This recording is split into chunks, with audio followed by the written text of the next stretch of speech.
হাম আক্রান্ত রোগীর সংখ্যা দিন দিন ময়মনসিংহে বৃদ্ধি পেয়েছে। গত 24 ঘন্টায় ময়মনসিংহ মেডিকেল কলেজ হাসপাতালে আক্রান্ত হয়ে 2 শিশুর মৃত্যু হয়েছে, ভর্তি হয়েছে আরও 26 জন। এদিকে হাম প্রতিরোধে ময়মনসিংহ সিটি কর্পোরেশন শিশুদের জন্য বিশেষ টিকাদান কর্মসূচি শুরু করেছে, আজ থেকে শুরু করেছে। ময়মনসিংহ সিটি কর্পোরেশনের 33টি ওয়ার্ডে প্রায় 60,000 শিশুকে টিকা দেওয়া হবে বলে সিটি কর্পোরেশনের প্রশাসক জানিয়েছেন। চলতি বছরের 17 মার্চ থেকে ময়মনসিংহ মেডিকেল কলেজ হাসপাতালে হাম আক্রান্ত রোগীর আসতে শুরু করেছে। এ পর্যন্ত ময়মনসিংহ মেডিকেল কলেজ হাসপাতালে প্রায় 400 শিশু হাম আক্রান্ত হয়ে ভর্তি হয়েছে এবং 312 জন শিশু সুস্থ হয়ে বাড়ি ফিরে গেছে। ময়মনসিংহ মেডিকেল কলেজ হাসপাতালে চিকিৎসাধীন অবস্থায় এ পর্যন্ত 12 শিশুর মৃত্যু হয়েছে। চিকিৎসকরা জানিয়েছেন যে হাম আক্রান্ত রোগীদেরকে আলাদাভাবে আইসোলেশন দিলে দ্রুত সুস্থ হয়ে ওঠে। এজন্য ময়মনসিংহ মেডিকেল কলেজ হাসপাতালে আলাদা ইউনিট চালু করা হয়েছে। প্রধান স্বাস্থ্য কর্মকর্তা, ডাব্লিউএইচও প্রতিনিধি সহ প্রধান নির্বাহী কর্মকর্তা এবং সিটি কর্পোরেশনের বিভিন্ন পর্যায়ের কর্মকর্তাবৃন্দ, সাংবাদিকবৃন্দ এবং উপস্থিত অভিভাবকবৃন্দ, আমরা জানি যে আমাদের হামের প্রাদুর্ভাব দেখা দিয়েছে। টিকা দিতে নিয়ে আসছি যাতে হামে আক্রান্ত না হয়। সবার সহযোগিতায় তবে একজন শিশুর মৃত্যু এই সংখ্যাটি কেউ আমাদের প্রায় 60,000 শিশুকে টিকা আনা হবে সিটি কর্পোরেশনে। যদি আর বাইরে কেউ থাকে সেও দিতে পারবে। আমরা ইতিমধ্যে আমাদের 70টা টিম করে দিয়েছি, দুজন করে। আমরা একজন করে পোর্টার দিয়েছি 33টা ওয়ার্ডে, একজন করে সুপারভাইজার দিয়েছি। এই নগরে আমরা প্রতি ওয়ার্ডে 3 দিন করে মাইক মেরেছি। লাস্ট জুম্মার বার সকল মসজিদে এবং সকল ধর্মীয় স্থানে আমরা প্রচার করেছি।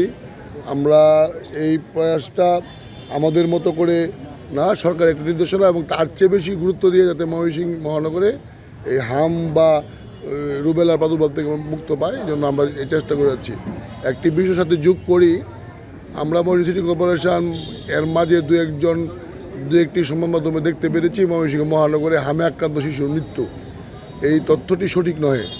ময়মনসিংহ মেডিকেল কলেজ হাসপাতাল অনেক জায়গার রুগীরা আসেন। আমাদের ময়মনসিংহ সিটির ভিতরে 14 জন হাম আক্রান্ত রুগী ছিল।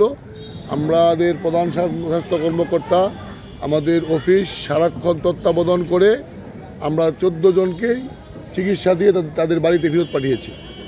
তো এটার সঙ্গে ডব্লিউএইচও জড়িত, বিশ্ব সকল স্বাস্থ্য সংস্থাগুলো এগুলো দেখছে। এটি একটি জাতীয় সমস্যা। এটাই একমাত্র সিস্টেম, এটা টিকার মাধ্যমে এটাকে প্রতিরোধ করার ব্যবস্থা করা। আমরা আশা করি যে এ থেকে আমাদের শিশুরা নিরাপদ থাকবে। ভবিষ্যতে বাংলাদেশে হাম রুবেলার প্রাদুর্ভাব কম দেখা দেবে। আমাদের মাননীয় প্রধানমন্ত্রী পরবর্তী বাংলাদেশ সরকার উনিও সার্বক্ষণিক খোঁজখবর রাখছেন যে টিকাদান কর্মসূচিটা কীভাবে পরিচালিত হচ্ছে এবং সবচাইতে পিছিয়ে পড়া পরিবারের শিশুটি টিকা পাচ্ছে কিনা, সবচেয়ে অবহেলিত জনপদের শিশুটিকে টিকা দেওয়া হচ্ছে কিনা।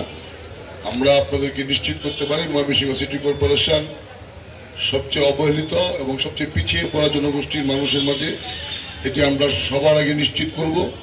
এবং আমরা ইতিমধ্যে বিভিন্ন কর্মকাণ্ডের মাধ্যমে আমরা তৃণমূলে সেবাতেই জরুরি ভিত্তিতে পৌঁছে দেওয়ার চেষ্টা করছি। শুধু তার জন্য সিটি কর্পোরেশনের প্রধান মাননীয় প্রশাসক ভর্তি হয়েছে, তখন থেকেই ময়মনসিংহ সিটি কর্পোরেশন এবং তার প্রধান স্বাস্থ্য কর্মকর্তা সহ তার টিম আমরা ওই দিন থেকে সচেতন। আল্লাহ প্রাদুর্ভাবে একজন শিশুর মৃত্যু এই সংখ্যাটি কেউ 3 কেউ 4 বলে